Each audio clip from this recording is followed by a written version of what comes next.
It's Beer O'Clock, and this is the Beer O'Clock Show, where every week we partake in beers from around the world, and this week is no exception, with the continuation of our focus this season on beers from Italy. My name is Mark, and joining me, the man who likes his pizzas plain and his intros cheesy, is Steve. Hello, Steve. Hi, Mark. How you doing? I'm doing alright, mate. How are you? I'm fine, thank you. Very good. We've got another Italian beer this week from our friends at beersfromitaly.com, and it's a big old bottle, although looking at it with the light going through, it's only about 3/4 full. Unless mine's evaporated. No, it is a big bottle. There's 750 ml. Mine's full, mate. Mine's full to the top. Really? Yeah. I've been short-strawed then. Oh, yeah, I reckon you've got a dodgy bottle. Oh, that'll be interesting. If it's only got half a beer in it. Yeah. I mean, look at my bottle, and it's only full up to there. Oh, really? Yeah. Ah. Well, Boys, at least it's over the bulbous bit, so that's the bit that's going to contain the most liquid. Anyway, this is a Birra Nazionale from our friend Baladin. Baladin. Baladin? Baladin. Baladin. It is a golden blonde ale at 6.5% ABV, and the reason why I'm introducing it now is so that we can crack it open and get stuck into it, because it's a big bloody beer. It's a piece of the bottle. So yeah, we thought we'd crack it early tonight. And what is going on with that? The bottle cap is too big. I can't get my bottle opener around it. No. It pops out. Just pop it out. It comes out like a champagne cork. Really? I opened it with my Adnams one. Yeah, I'm using one of these sort of square ones. That's not. You just gonna have to feel for a second, mate. I need to get another bottle opener. do. Well, it's got kind of a vinous smell of it. I'm hoping that. It's so weird. I've only got a 3/4 bottle. What's up with that? When I cracked it, the bottle top on this, it's a metal one, but it's got like a plastic insert in it. Right, like what did I miss? Like just me doing little fill-in music and talking to the audience. It's okay. Right, yeah. Look at the bottle top. Look at the underside of it. Never seen anything like that in all Isn't my life. that peculiar? Yes, that is. Stephen. Don't try and use a standard bottle opener with these big bottles. Might take your eye out. Yeah. Did yours pop off like a cork? It did, yeah. Big fizz coming off of the top of it. And quite, excuse me, quite a white champagne-y smell of it. Yeah, almost. There's a big boozy sort of beery smell coming off it, but there's a little bit. I'm getting a little bit of vinegar on there as well, which I'm hoping isn't a bad I didn't sign. mention that in case mine's off, but I'm going to pour mine out. Yeah, let's and then we're going to get into the show proper. Wow, this is rather cloudy. Okay, let's have a look at see what I've got. Yeah, I've got a bit of hazing in there. It's certainly not see-through. Mine is like I just poured some lemon squash out. Oh, that's Mine's not gold. Oh, I don't know. Mine's not. Well, it is golden. But looking at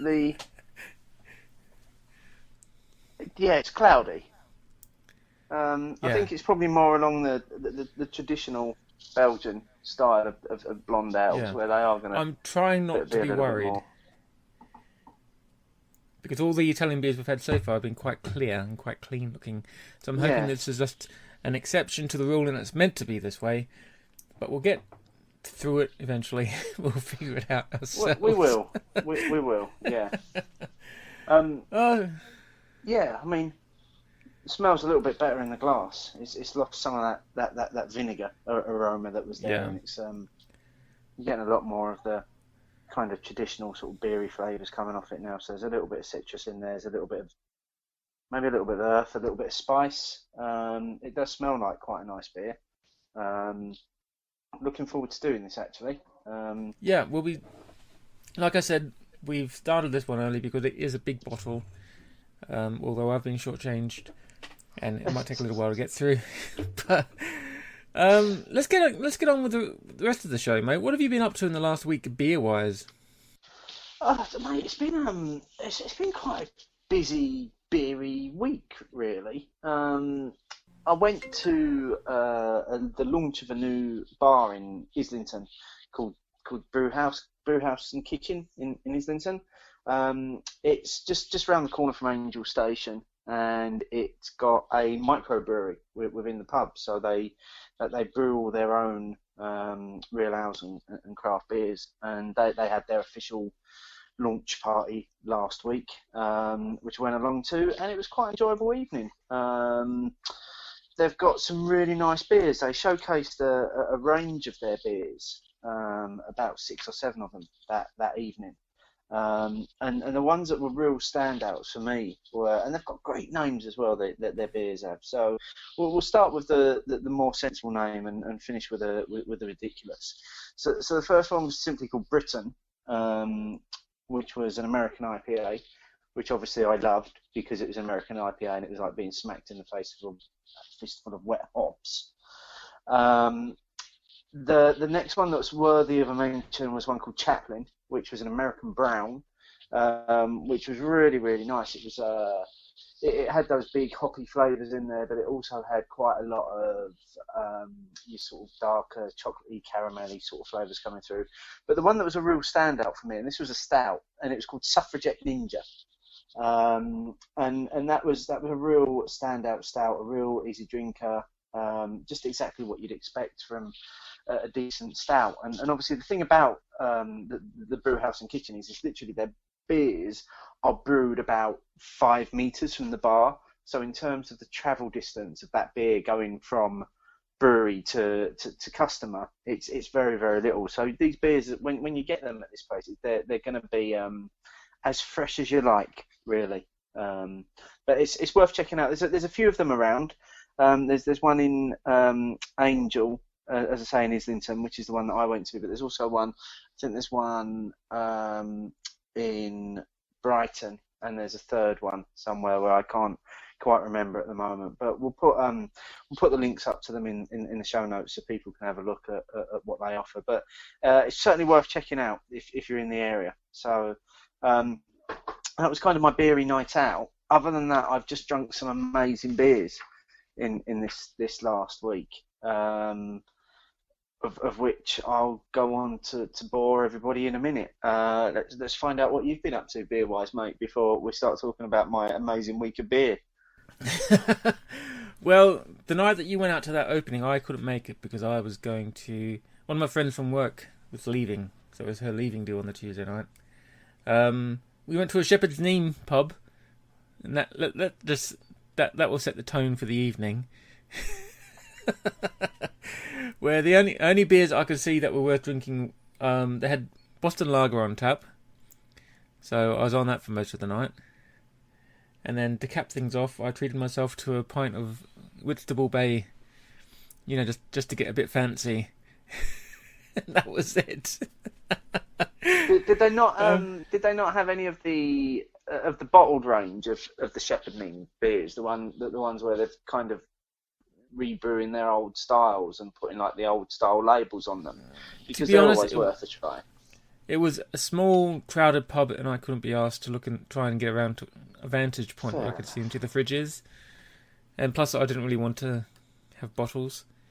Okay. So yeah, fair enough. It was easy just to go up and say lager, Boston Lager, Boston Lager. But then for the rest of the week, I've been getting into some of our stash. So I had the Kel Saison from Beavertown, which was gorgeous and saison-y, as you would expect. You know what? For a saison, I actually really enjoyed that. It was lovely, wasn't it? Yeah. I had the Brew by Numbers 0212 Golden Ale, Liberty and Pacific Jade. And it was okay, but I had this I couldn't place the aroma. I know you've had it.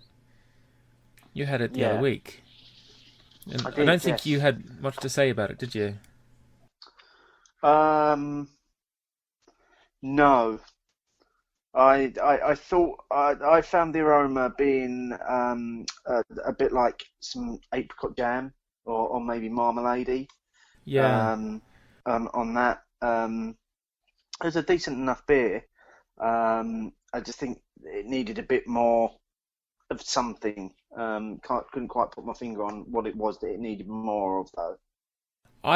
Thought initially I thought it was a smell of tangerine with a hint of ointment. It's just like this weird off edge to it. But then after I finished, or as I was nearly finishing it, I realised that what I was trying to place was probably the smell of peach skin, Oh, like the okay, actual yeah, skin of a peach. And after that, I enjoyed it. I thought, okay, well, it tastes and smells like peach skin. I had my wife smell it, and she just said it smelled like flowers. I think she found the smell quite pleasant. Um, but anyway, it was all right. And the Celtic Experience, no, Baladin by the Celtic Experience, and Chocolate Porter by Meantime Brewing, which was disappointing but still drinkable.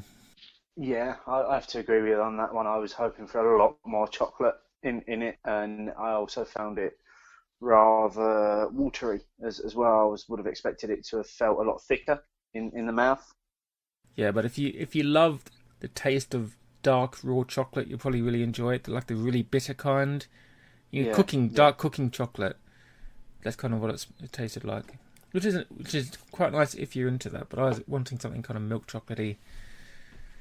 Anyway, that was my week in beer. So tell me about the rest of your epic week Okay, well of beer. let's start with the ridiculous, and then we'll work to the sublime. Okay. So I finally got round to trying the pair of new Guinness porters that they've put out, the Dublin Porter and the West Indies Porter, which I think are available from Morrison's and probably other supermarkets as well. Everybody that has drunk these has said that the Dublin Porter was thin, it was watery, had nothing to it, and that the West Indies Porter was the much better of the two. And I have to completely agree. The Dublin Porter was like drinking badly flavoured water. It was about 3.8%, something like that, and there's 500 mils of it as well. So that was a lot of badly flavoured water to get through. And the West Indies Porter was only marginally better. It had a little bit more flavour to it, a little bit more kick to it, but it was still lacking something. So, by all accounts, I'm hearing quite a lot in the past week that these are the first two of a series that Guinness are now looking at doing in terms of dipping into their history books and brewing old recipes. And I just hope they take on board maybe some of the feedback that's being given by the beer community in terms of what those beers are lacking. So that was kind of the start of my week of beer, and I've got to say it just got better from there. I dropped into the pub that one of our listeners runs. So Sean Smith, who has won the Prizes Prize a number of times and who is a regular contributor to the show, runs a pub called the Bird in Hand, which is in Housestead, which is just down the road from me. And I popped in to see him on Thursday night, and he shared a Thornbridge AM/PM all day IPA with me, which I've not had before. Which, Okay. as you can imagine from Thornbridge, it was the typical sort of quality that you expect from a Thornbridge beer, but at a really sessionable ABV. So I think it's about 4.7% or something, which is dangerous territory when you start knocking out Thornbridge beers at 4.7% in a 500 ml bottle. You could easily lose the day. I'm guessing that's why they called it AM/PM. So, and then just continuing along the theme, I had a bottle of Ben Truman 1883 Export Pale Ale, which was sent by Truman's actually, which turned up out of nowhere. Wasn't expecting it to arrive. It's been brewed to commemorate the anniversary of Truman's first year of brewing again, and it was a Victorian recipe that they've rebrewed, which uses 8 different hops from Britain, Bavaria, Bohemia, and the US to Wow. create a 6% pale ale. And I'll tell you what, mate, it was absolutely cracking. It was a really, really enjoyable beer. Came out a deep golden colour, lots of orangey flavours, then some lemon and some citrus, finishing with a lovely sort of biscuity backbone to it. It's a sort of beer that you would have absolutely loved. One of those that I would have said, this is a Mark beer. He'd love this. But they're available in bottles as well. They're available from the Truman's website, trumans.co.uk. But also it's going to be available in cask for a while as well, anywhere serving Truman's beer. So keep your eye out for that one. And then just really to mention the last couple of beers that were probably up on the higher end of my spectrum for this week. I finally decided it was time to crack open the Brewdog Abstract AB15 beer, which I'd bought a few months back, which was the salted caramel popcorn imperial ale. Oh mate, it was lovely. Although more barley wine-esque than imperial ale, it had that real kind of boozy aroma, syrupiness to it. And it worked perfectly with. I had it with some salted caramel popcorn as well, which I think Chris and Emma had advised me to do, and the two just worked perfectly. So that properly almost finished me off on Saturday night. And then after that, I had to find somewhere else to go after that, because I was having quite the session on Saturday night. So I finished my night on a Far Skyline, which was a Berliner Weiss by Buxton, which was just an absolute cracking example of that style. So yeah, quite a few really decent beers this week, and a few dodgy ones as well. They're in the two Guinness ones. But I've enjoyed my beer drinking this week, if nobody else has. Very good, very good. Right, okay. Well, I think actually I've been sipping this beer, and I can see that you have as well. And I had a quick look on Untappd just to see what photos people had put up of the Nazionale. Because I was worried about the cloudiness, but everyone's photos look like this, and Untappd actually has it as a Belgian blonde, so I'm much less worried now about the aroma and about the appearance of it. It is actually supposed to look and smell like this. So, and it's tasting really nice as well. It's got that lovely Belgian profile to it. Relatively light, really, for a 6.5. Not that 6.5 is necessarily a heavy beer in this day and age, but you think it's going to have a little bit of a punch to it. But it has a nice body to it. But we'll get to the main review later. News? You got some news? Yeah, loads of news this week, mate. Would you like your, according to Ian from 11pm somewhere, trendy pips? We need the pips. You don't get the news if there's no pips. Beep, beep, beep, beep, beep, beep, beep, beep, beep, beep, beep, beep, beep. News. Okay, first up this week, and continuing my I Heart Indie Man theme, they've announced the dates for next year's Indie Man, so get these in your diary if you missed this on Twitter last week. Thursday the 8th to Sunday the 11th of October 2015, once again at Victoria Baths. Not much else to say about that really, other than get it in your diary. Next up, next week, as you listen to this show, Camden Town are launching their brand new beer, India Hell's Lager, and to celebrate this fact, they are creating the Temple of IHL for a week, and there's a week-long series of events running at the pop-up Temple of IHL. Basically, all the stuff's on the Camden Town website. There's an event every day next week, so from the 3rd to the 9th of November. Why is it such a celebration? Well, by all accounts, and I say by all accounts, they're called into Camden Town, and possibly also Matt Curtis, who's appeared on the show a couple of times now. India Hell's Lager is going to change the profile of beer in Britain in terms of what beer is supposed to be.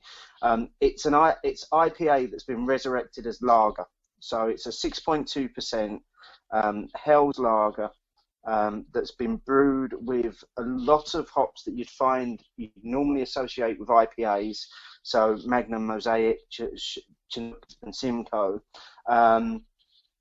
but without the necessary speciality malt that they normally use for an IPA.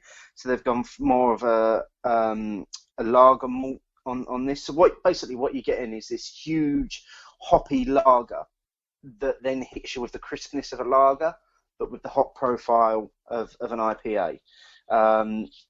It's only going to be available in cans. That they're not doing this beer in any other format, so it's not going to be available in bottles on keg. It's only going to be available in cans, and it officially launches next week. Now, it's basically part of what they are now calling their Lager Trinity, which consists of the normal Camden Hells, Camden Pils, which is now the beer that has replaced the former USA Hells that they used to do. That they no longer brew that, and they now brew Camden Pils.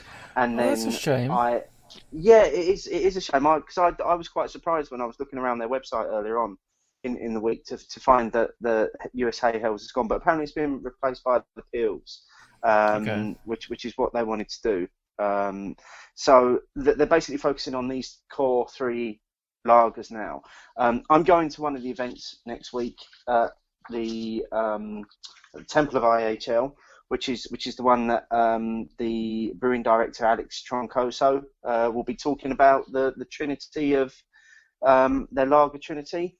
So I'm going to see if maybe I can get some time with Alex to do an interview with him about it. So watch this space on that one, but also keep your eye out for the Camden Town IHL.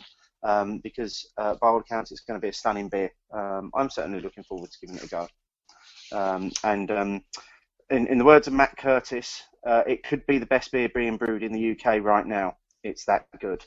So, and he's tried it. So he should know, because he's tried a lot of beers as well. So that's the 7 days of IHL. More information: CamdenTownBrewery.com. What else have we got for you news-wise this week? Two kind of things that are a little bit about us. So, and I know you hate it when I do this in the news section, but hey, it's been a slow news week, apart from the bits that we've already done.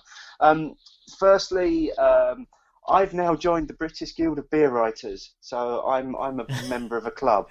I haven't been a member of a club since I was about 12, and I'm very excited about it. But I just thought it was about time that, as a podcast, we kind of started shaking up the world of beer blogging and started dragging some of these writers into the 21st century and showing them how it can be done in a different way. So I'm there flying the podcast flag in the British Guild of Beer Writers.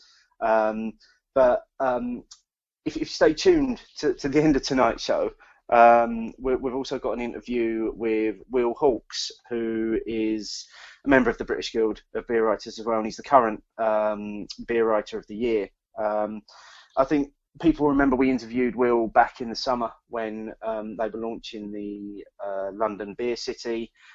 This is kind of a follow-up interview that we did with Will that talks more about beer writing and how he got into it and those sorts of things. So stay tuned for that one at the end. And then the final piece of news this week, just to say that you need to listen to the next episode of 11 PM Somewhere, because we'll be revealing some exclusive news on Ian's podcast about some of our future plans. We're not going to do it on this show. If you want to hear that, go and listen to 11 PM Somewhere. Yeah, if you want to find out what channel the Beer O'Clock Show TV show is going to be on, that's the place. Okay, maybe not that particular piece of news. Alas. and that's the news for this week, mate. Cool. Okay. This beer's going to my head quite rapidly, and I've only had a little bit. It's a really nice beer, that is. It's got a really dry profile to it. Yeah. It's got that Belgian character, but it's not got that yeastiness that I don't like in a Belgian beer. You're not getting a mouthful of banana, are you? No, that's what's really working for me. Is that it's got everything else going on that you'd get from the Belgian beer. but without a mouthful of banana, that cloveness to it as well. You're getting a much softer finish. It's a much creamier finish. There's hints of spices on there, and I wonder if that's because this is the first Italian beer to have been brewed with 100% Italian ingredients. So they've replaced a lot of the normal ingredients that you'd find in the Belgian blonde style of beer with Italian variants of them, to make it a more Italian Mediterranean-y beer. And I wonder if that's why it's coming across in that way. And I'm kind of lending myself to it a little bit more. I'm really enjoying this beer. Yeah, it's really nice. Just pouring out the last of my short bottle. I'm still gutted there, and you got 3/4. It's not fair at all. Sorry, mate. I honestly didn't measure them out when I gave them to you. If you did, I'm very impressed with your capping skills.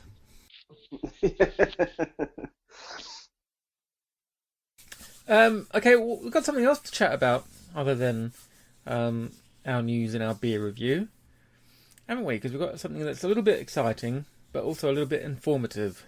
Yes, yeah, this is kind of a new section for us. So it's actually going to be a feature on something. Oh, I say it's a new section. I sort of tried this a few weeks ago where we did a roundup of other beery podcasts that were available. But I thought we'd try something a little bit different this week as well. I take it, we're going into that now? Or do you want to do a bit more chat about the beer? Yeah. No, we'll finish up the beer review afterwards. Okay. All right then. So, sit yourselves down, ladies and gentlemen. I'm going to tell you a story. We've been sent some beers from Beer 52, who are a subscription service. And upon receiving these beers, I was very impressed with the 8 bottles that are in the box, because there's a real wide variety of styles in there. It's not just your bulk standard, let's put some beers in a box and send it out to the paying public. So there's things in there like there's a Belgian double IPA Weizen hybrid, there's a Scottish oat stout, there's a toasted porter, there's a modern interpretation of an old German beer style called Lichtenhainer Weisse, which is a smoked sour wheat beer. There's just some real exciting beers to try in there, but it got me thinking when we received these beers just about the number of beer subscription services that there are available now, and I thought it'd be good to do a bit of a roundup of those that are currently available for people that have maybe had their head buried in the sand for the last couple of years and haven't heard of some of these. So feel free to chip in at any point here, mate, as well. Right. So. First one to mention is BeerBods. Everybody knows BeerBods. You can't touch Twitter on a Thursday evening without coming across somebody tweeting about this week's BeerBods beer. So they're the original subscription service, www.beerbods.co.uk. You get 12 beers every 12 weeks for £36, which is less than £3 per beer, and it includes postage and packaging. Obviously, the unique thing about it is they do these Twitter tastings on a Thursday night, which are quite fun to watch, actually, because you do see a range of people's different views on it. People do it on Instagram as well, and also we've mentioned in the past Stephen Rowland's podcast, who do a podcast which is their BeerBods review every week, which they release on Thursday night. So that's probably the one that everybody knows about. Everybody's heard of BeerBods, right? You've heard of BeerBods, yeah? Oh yeah, you can't get away from them on Twitter. Yeah, if anybody is listening to this show and hasn't heard of BeerBods, just send us a tweet simply saying, I've never heard of BeerBods. I've been amazed. Hashtag, yeah. I've never heard of @BeerBods, and they'll reply to you. Yes, yeah. I would just love that as a social experiment. I've never heard of @BeerBods. Just tweet us that if you haven't heard of them. So as I say, they were the first, but there are a number of others now, and I will just mention all of these before I come back to Beer 52. So the next one is Craft Rebellion. So it's craftrebellion.com. We've mentioned these guys in the past before as well, because we have had beers sent to us from these guys. With these you get 12 beers every month which include limited edition and exclusive beers, and that's £42 a month for that. And within every box, you'll get a mystery beer as well. So there's a beer, it's got a mystery beer label on it, and then you have to try and spend the month trying to guess what that beer is. And if you guess it right and you tweet them what it is, they'll send you a box of that beer for free. So it's quite it's a different little twist on it. Also, you can create your own mixed boxes from the beers they've got available on their websites. They've got a very limited range of beers on the website, and you can choose which ones you'd want to order rather than ordering directly from their subscription service. So that's craftrebellion.com. The next one is Desk Beers. This is deskbeers.com. They're London or Brighton only at the moment. I know they're looking to expand to elsewhere. And from Desk Beers, for £36, you can pay that either weekly, fortnightly, or monthly. You can have anywhere from 12 to 120 bottles delivered to your office. Now, that will obviously cost you multiples of £36. So if you've got 12, it's going to be 36. You've got 24, it's going to be 72, and that's as far as my maths allows me to go. The good thing about this is, if you run a beer club or an office party, it's a great way to get good beer in for those directly to your office, delivered to your office, ready for people to drink. So again, a slightly different take on the subscription service. That's deskbeers.com. Now, are they the ones that send you a box and it's all the same beer? Yes, yeah, they're all the same beer, yeah. Yeah, so if you're... Because we've been talking about this at work, where I work.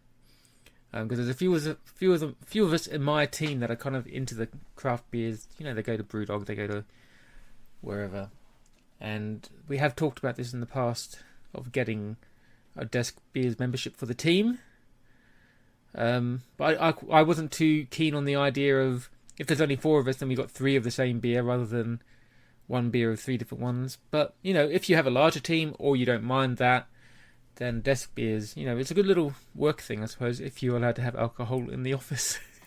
Yeah, and if you're based in London or Brighton, which you know a lot of people aren't. But as I say, I know they are looking to expand to other cities. So that may be limiting themselves a little bit by only sending you 1 beer, but you know, it's a slightly different take on a subscription service. Next one I want to mention is from our friends at Beers from Italy. Who, in addition to supplying us the beers for this season and the fantastic discount that they've given us our listeners as well, they've got an ever-changing selection of beer within their subscription service, but it's pricey. This one is, so it's £65, and for that, every 2 months you get 6 bottles of beer, which are typically these big bottles as well. So if you work out the amount of beer that you're actually getting, you're probably getting quite a lot of beer. Although they do state that some of their higher ABV beers may be the smaller bottles. So, you know, you've got to balance that up. And it's probably fair to say as well, don't try and use our discount code to join their beer club, because it won't work. The discount code that we've got is only for the Discovery case and for the single order of beers. Now, uniquely, this is the only place where you're going to get some of these beers in the UK. So if you are looking to really expand your beer drinking tastes, and you've got a bit of spare cash, this is probably the one for you, because you will get beers that aren't available in the UK coming from Beers from Italy. The box of beers also come with stories of the brewery, the background, how it was founded, and the beers that are available in the box. And they also provide food pairing suggestions as well for the beers that they're sending you. So that's beersfromitaly.com, and just have a look at their Italian beer club. Now, the next one from the other supporter of the show, owlsbymal.com, they have a range of beer clubs that you can then join. And again, probably fair to say that our discount code won't work on these beer clubs, so don't try using it. So their first options are their American craft beer clubs. This is US 26 or US 52. That's either 26 bottles or 52 bottles, one for each week of the year. The US 26 is £109, or you can pay that in 2 instalments of £55. The US 52 is £209, or you can pay that in quarterly instalments of £52.50. So you're basically getting one beer a week from these clubs sent to you in batches of US craft breweries that probably you wouldn't normally find in other bottle shops or online suppliers, because I know the guys from Ours by Mail have been going out to the States and they've been trying to search out new breweries that aren't your likes of your Sierra Nevadas, your Stones, those sorts of places. They're other breweries that are making great beer. So that's their American craft beer clubs. Or you can create your own club, and I think this is a great feature, and I think this has only just been added to their new website. So your own club can be bottles, just cans, or both. It can be based on the colour of beer, how many beers you want, what strength you want, how regularly you want it. You've got all these options to choose from. So to give you examples, you can get 6 beers for £17, 12 for 33, 15 for 41, 24 for 64. So that ranges between 267 to 282 per bottle. And again, that's monthly or bi-monthly, or you can pay for that quarterly. But it's quite nice if you want complete control over your subscription service. So if I as a hophead wanted to go in and say, right, I want bottles of 9% ABV double IPAs sent to me on a weekly basis, they will build me a subscription around that, which I think is quite nice because that makes it a very, very personal service. Whereas all the other services are basically like, here's our monthly box, or this is what you're getting for this period of time. So it's good if you like your own choice. And then finally, just to bring it back full circle, beer52.com, who sent us the beers and essentially have started this whole feature for us on tonight's show. From them, you can get 8 beers a month from small batch breweries for £24, which are selected by their in-house experts.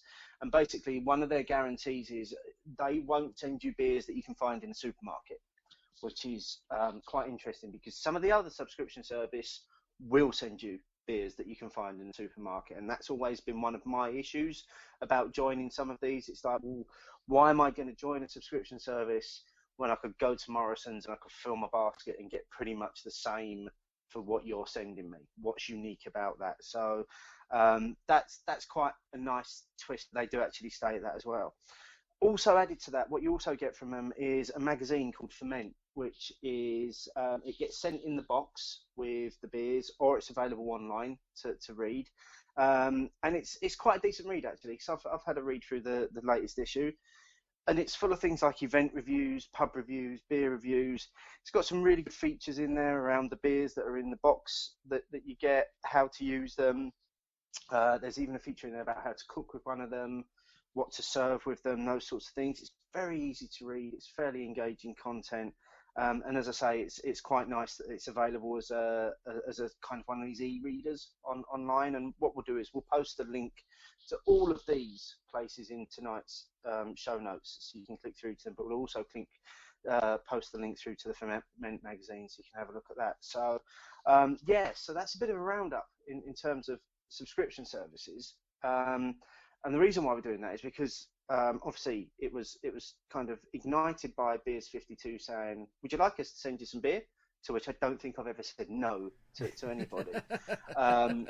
But I didn't just want to take the beer without giving anything back for it. But also the guys from Beer 52 have very kindly given us, or going to give us, 3 boxes of beer to give away to our listeners. So what we've decided to do is to run 3 separate competitions across the 3 mediums where we are most, I was going to say popular. I don't know whether that's the right phrase, where we're most active.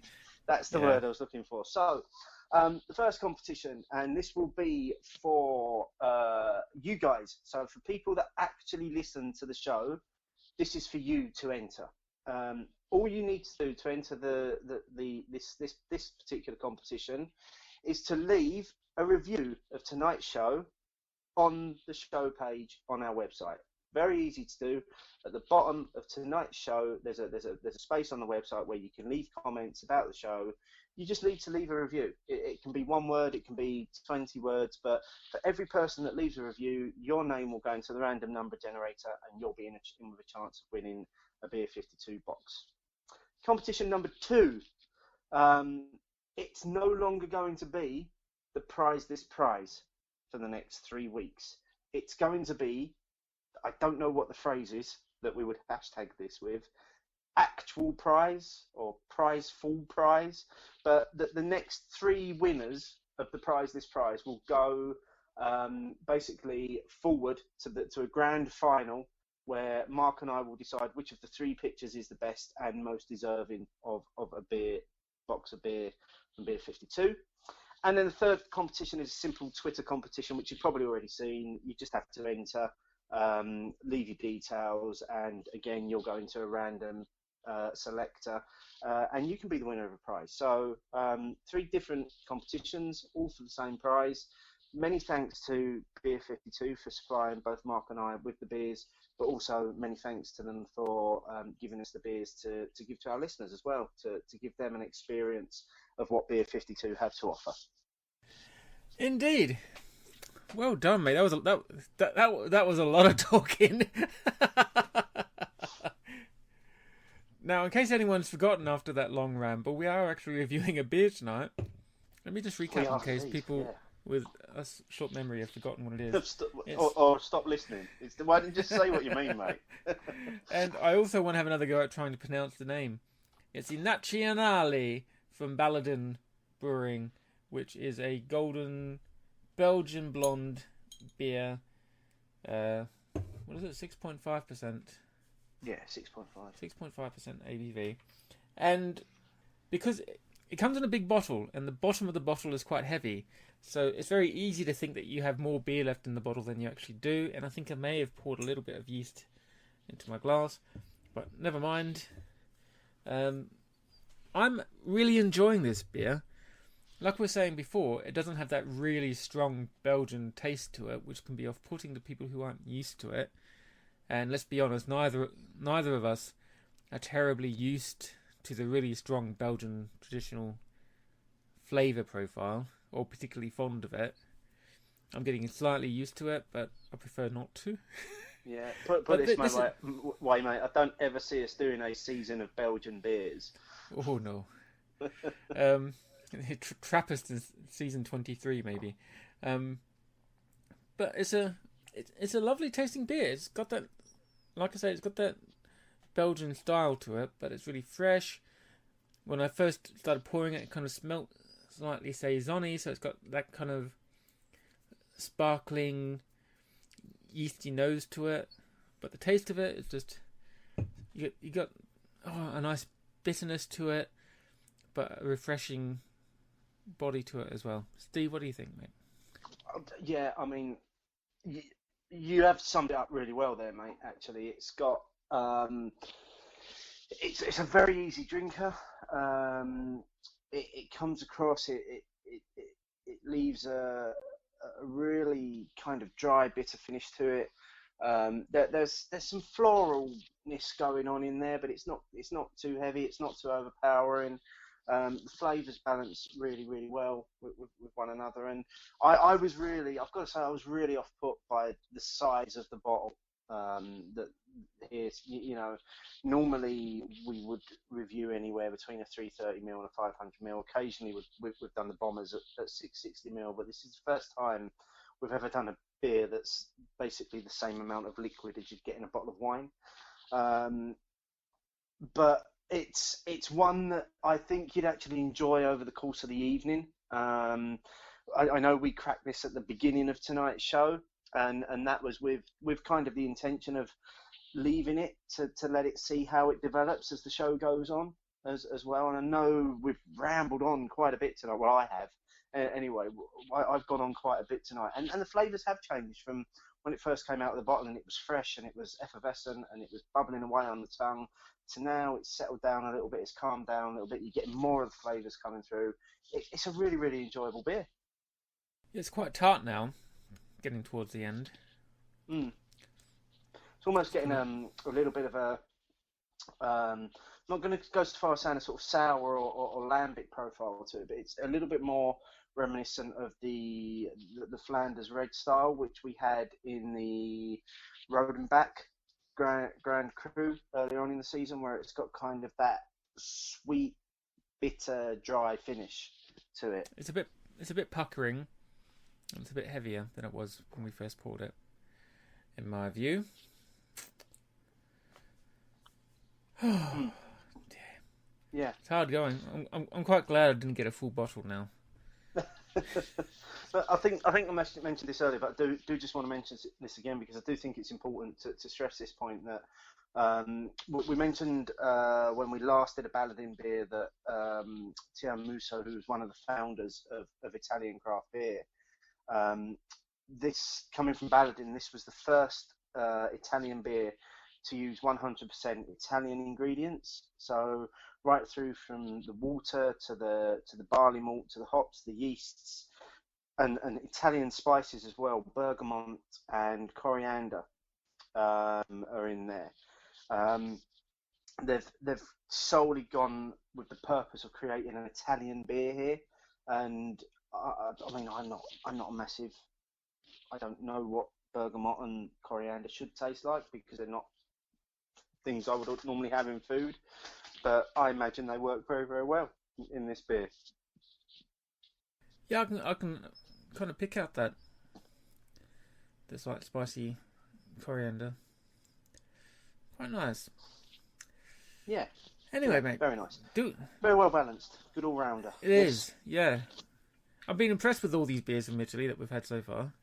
They've been cracking. I too have been very impressed. I was thinking earlier when sort of thinking towards the end of the season, you know, when we do those shows where we look back and trying to think, it's going to be quite difficult to pick one out that really stands out above the others. I mean, obviously the instant one I want to go for is my Antonia because it was that big hoppy motherfucker of a Imperial Pilsner.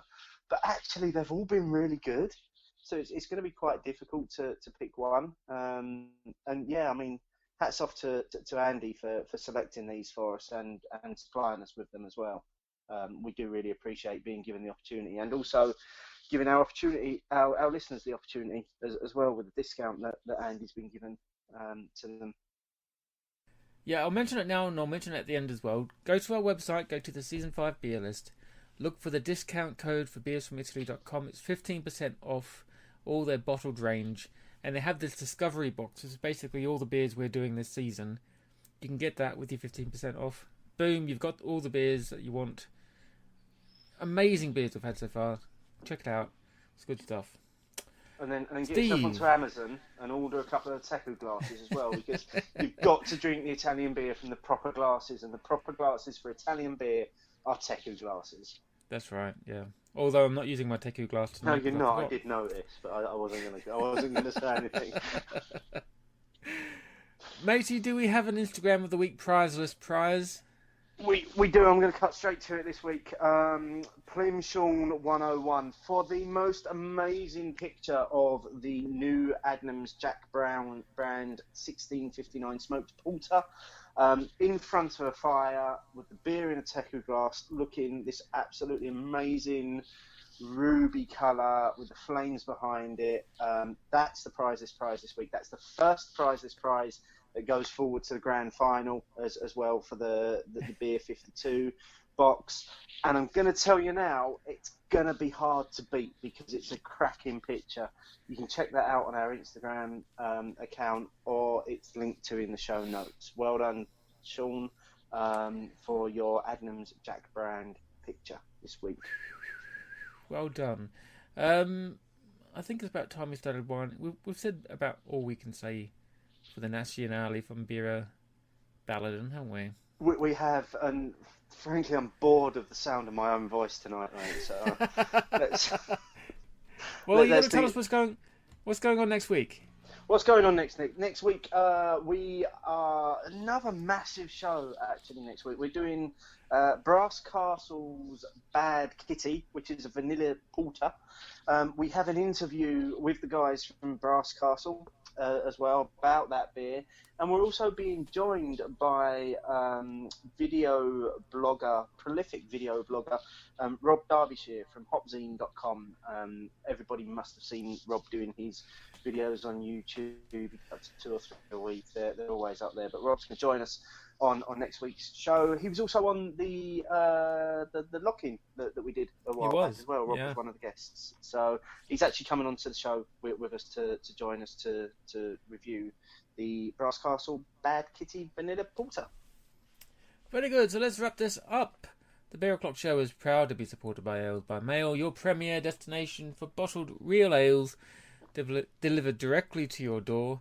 Visit alesbymail.co.uk and use the discount code BOCS10 for a 10% discount. And as I said before, you can get 15% discount off the Italian beers we're featuring this season from beersfromitaly.com. Go to our Season 5 beer list on beeroclockshow.co.uk and get that discount code. And check out the discovery box, which has all the bottles in it. Our website is beeroclockshow.co.uk. Twitter is at beeroclockshow. Instagram is at beeroclockshow. Untapped Steve can be found at beeroclockshow Steve. I can be found on there at Roku, and on Twitter I'm at Roku Beer. Make sure you listen to 11 p.m. somewhere this week, because Steve and I are going to be on there making a nuisance of ourselves. And making fun of over, mate. We're taking over 11 p.m. somewhere. We are reviewing beer on their show because we ran out of slots on our season, so we've had to go on to other podcasts to review beers that we want to review. And we will also be revealing some exclusive news over at 11 p.m. somewhere. And plus, Ian was kind enough to send us a shitload of Irish beer, and we need to get through it somehow. So we're going to be drinking a beer on his show. We are. Right, indeed, until next week, when we're joined by Rob Derbyshire from hopzine.com. Steve, thank you very much. It's been the highlight of my week. Make sure to hang around for the interview at the end with Will Hawkes. Indeedy. Right, that's it. Cheerio. Bye-bye.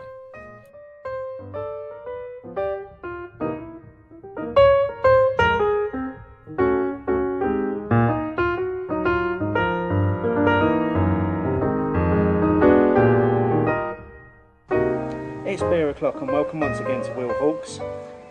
Welcome to the show, Will. Good to be here. Will, you joined us earlier on in the year to talk to us about London Beer City. How was the event from your point of view? I was really pleased. Given the amount of time we had to organise it, it was a real success, and I think London's beer drinkers and beer drinkers from beyond London really came out and supported the event, and we're looking forward to next year. It's really exciting. Excellent. I think it's exciting that it's going to become part of the annual calendar of beery events in this country now. So let's this time we're chatting to you is more about you and your journey through beer. Let's start off with Beer Writer of the Year 2013. How did that feel? It was a huge shock, to be honest. I sort of had a feeling that there were a few other people who were ahead of me for the award, and that I wouldn't get it. So when I did, I think you can see from the speech I gave, it was pretty shambolic, but I was absolutely delighted, of course. I mean, to win that award, when you think of the calibre of people who've won it before, it was just a huge thrill. Mm-hmm. And how important is that award in the beer industry? I think it's pretty important. I mean, I think for beer writers, it's obviously the one they all want to win, and I think once you've won that award, you feel like maybe you go up a notch or two, and it's something to put on your CV. So I was absolutely delighted. Okay, so obviously you didn't just wake up one day and decide I'm going to start writing about beer. You must have found your way into this world, like most of us do, through tasting and experiencing beer. Tell us a little bit about your journey into beer. Okay. Well, I started with cask ale, I guess, like most of us in this country, and for a long time, I think it still is. It was much cheaper than the keg beers that you could buy back in the 90s when I was growing up. So I drank it for that reason mainly, and I got a taste for it, and I really liked it. And I guess the next big thing was I went to California in 99, 2000 to live there for a year. And it was a bit before a lot of the really interesting new brews were all over the place. So I didn't drink Stone, for example, but there was lots of Sierra Nevada and Anchor. and Sam Adams and breweries like that. And it was like, well, this is kind of an eye opener, because particularly Sierra Nevada, and that hop character that we all love so much now, it was completely new to me, having grown up in Kent. There wasn't something that there's lots of hops in the beer, but it's a different flavour. So that was a big moment. And I've always been a beer drinker since, and I started writing about it seriously, apart from a few pieces, seriously 4 or 5 years ago. I started writing for The Independent, did a big feature, pre-Great British Beer Festival feature, about all the American beers they were going to be, at the festival, because that was the first year. There's been American beers for a long time, but there was a big increase that year, because I think the Brewers Association really got involved. And that was really popular in the indie. I started doing a blog on the indie website, which grew in popularity. And in terms of the popularity of the beer blog, it blew all the other bits and bobs they had in the blogs, out of the water. And I had been working on the sports desk at the Independent, but me and my wife just had our first child, and I was looking for a job that meant less evenings and fewer weekends. So I thought, well, why don't I go freelance? I was planning to do sport and beer, but as it turned out, there was so much beer stuff, and I did travel stuff as well. But I've dropped the sports side of it, and it's just mainly focused on beer now. Okay, and you mentioned there that you write about travel as well. That must give you a great opportunity to combine the two. Absolutely, yeah. Well, often if I'm thinking of ideas to pitch, then I think, well, where can I go? For example, last autumn I went to Nuremberg and Bamberg in Bavaria, because Nuremberg were just celebrating the 700th anniversary of their Bratwurst, which is the original German Bratwurst. So in a sense, it's kind of like the 700th birthday of Bratwurst. So that was a good piece, which I wrote for the Financial Times.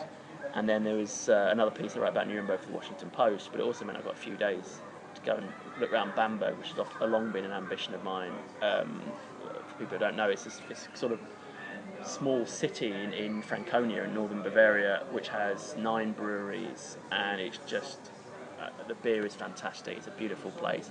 It's somewhere that every beer fan, I think, should visit. So that was the classic example of how I was able to combine the two interests. And you've clearly had great opportunities to travel around the world and drink different beers. So just going to ask you a series of questions now about different countries. So in terms of the UK, which are the breweries that would come out at the top of your must-drink list? I think if you were coming to the UK, I'd probably go, of the new breed, Magic Rock are hard to beat. I think Beavertown are really good now. Camden too. I love the Colonel, Thornbridge, and of the old guard, I love Adnams. They managed to combine traditional and modern in a really successful way. Fuller's and Harvey's, I guess. And St Austell. I should mention St Austell. I think they've been really successful too in adapting to changing times. And the same question about Europe. So which are the absolute must-drink breweries in Europe? Well, I guess that you'd have to look at Belgium first, and breweries like Cantillon and Dupont and whatever. But I think a newer brewery in Brussels that everyone should try is De La Seine, who makes some really interesting beers, great flavours, sort of halfway between the Belgian and American schools. In Germany and Bavaria, I love the beers. I love Schneider Weiss. There's some good ones in Bamberg as well. Obviously, the smoked beers like Schlenkerla, but Kiesmann make a pilsner called Heron Pils, which is beautiful. And in the Czech Republic, I guess you'd say there's a brewery called Kokor, which makes a really good pale lager. Elsewhere, I've been to Paris recently. There's a nice new brewery there called Brasserie de la Goutte d'Or, who are making interesting beers and doing it in a very Parisian way in terms of the spices and the herbs that they add. It's very, you can see how brewing is so akin to cooking in many ways, and that's something the French have always excelled at. And there's loads in Italy. Birrificio Italiano, excellent brewery, and there's a number of other really good ones too. Okay, and again, same question, but let's go worldwide now. What are some of the absolute must-drink breweries across the globe? Well, I write a lot for the Aussie press, and one beer that blew me away the first time I had it was Stone & Wood's Pacific Pale Ale, made with the Galaxy hop, which is like one of the new breed of Aussie hops. It's got that passion fruit flavour, which is just, when it's fresh, it's just beautiful. But I think the Aussies have got a really interesting beer scene now, and there's breweries like Mornington Peninsula in Victoria, for example, who are creative and don't really accept the old the old style guideline boundaries. In the States, what's the best in the States? And there's so many. It's kind of I mean, people talk about Russian River and Stone, and and when you get a chance to drink those beers fresh, and you appreciate where the reputation comes from. Of the bigger ones, Brooklyn make a lot of good beers. Sierra Nevada Pale Ale is still a classic. And there's any number of others as well. Okay, and thinking back to when you first started, you said you started drinking cask ales, and then you tried some of the American beers while you were over there. What was the first beer that you drank and you really remember going, whoa, I need more of that? Well, as I said, I grew up in Kent, so I drank a lot of Shepherd Neame and I drank a lot of Harvey's because we were close to the Sussex border.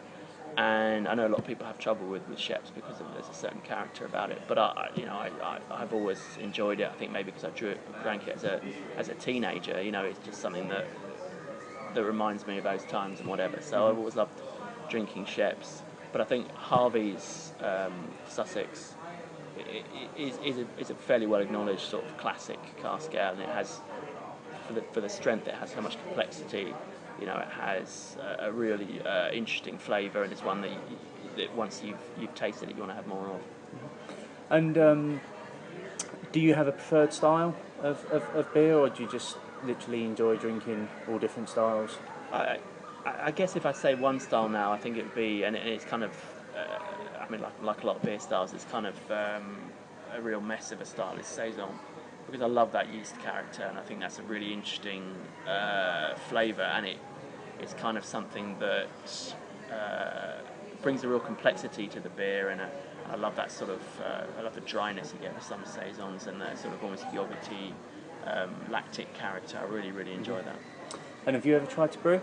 I've tried to brew on one occasion. I did a piece for the Observer about the rise of home brewing, and the conceit was I would brew my first beer and enter it into competition, which obviously I didn't do because it was disgusting. And I can see the appeal of brewing with your friends and having a day where you're doing it, but on your own in your kitchen, it's mainly about cleaning, and I'm not a big fan of cleaning. So I've left it at that thus far. I'm not saying I'll rule it out in the future, but for the moment I prefer drinking to making of it. Okay. Now you, in addition to writing for the Independent, you also created the Craft Beer Guide to London.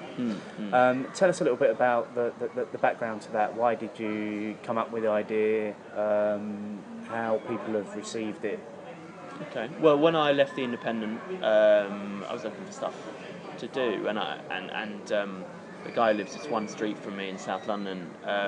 I've been in touch with our local off-licence, which at that stage sold loads of great beer, Mr. Lawrence in Brockley. And she said to me, look, he wants to get in touch with you because he needs someone to work on a project with him. So I met him, we talked about it, we decided, it'd be a great time to do an beer app for London, and that's how Craft Beer London was born. In terms of the reception, it's been great. I mean, I think it's something that there's a real need for, the diversity and the complexity of what's happening in London now. And we've had sort of best part of 10,000 downloads. So, I think we could do even more, and hopefully we'll be able to push on and spread the word even more. Because I think there are people in the city who maybe haven't heard of it who would like to have it. But I've been really pleased. I think there's been lots of benefits for me from having that app. So, and I enjoy putting it together, and it means I get around London a couple of days a month to check out new pubs. So I've got no complaints. Are there any plans to expand it and do a similar thing in other cities? Well, there's one for New York. There's a guy who does one, a craft beer New York version. I think the thing about an app like this is you need a really big city which is easily navigable. London, we've got 8 million, New York's 8 million, something like that. You've got great beer scenes in Sheffield and Leeds and Manchester, Edinburgh, and increasingly Glasgow too. But in terms of the population around there, would you be able to make? And this is the reality. Would you be able to make any money out of that sort of thing? And I think the developer I work with, Derek Lamberton, would say you probably wouldn't. So for the moment, no. But we'll see. There's always a possibility. And how long did it take you to put the guide together, to do all the research that goes into it, to do all the writing around it?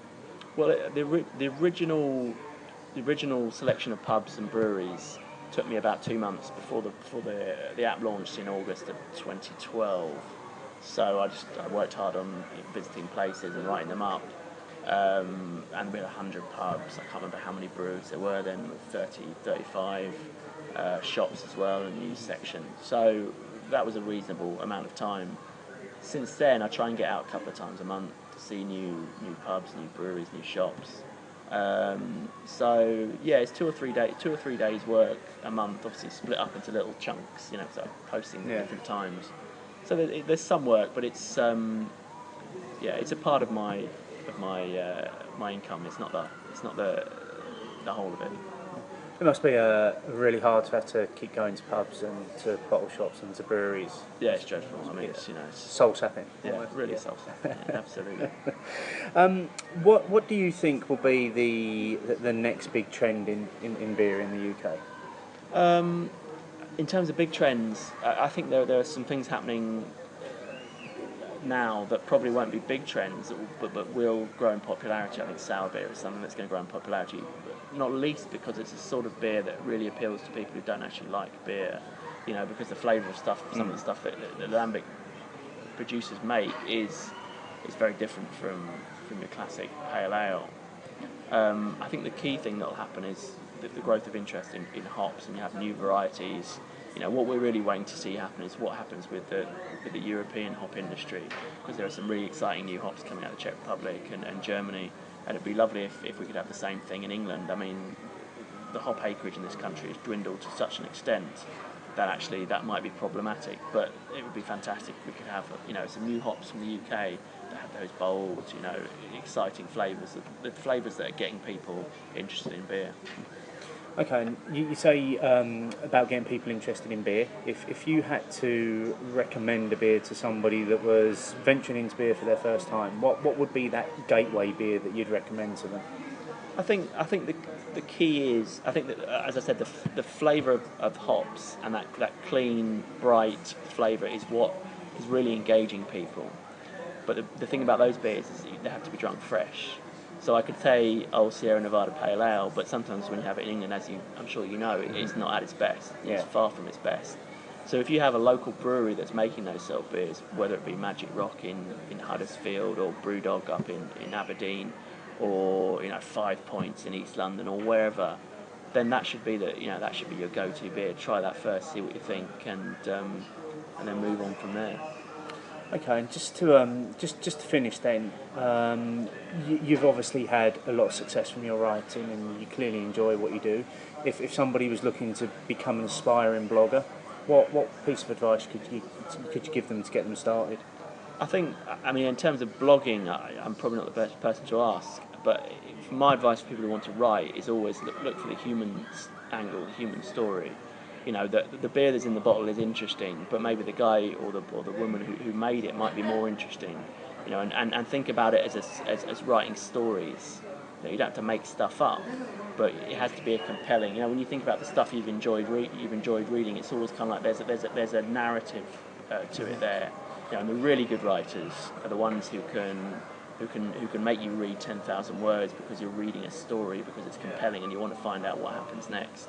And I think that's the key. And just be clear. Don't use highfalutin language. It doesn't really help. Use simple language.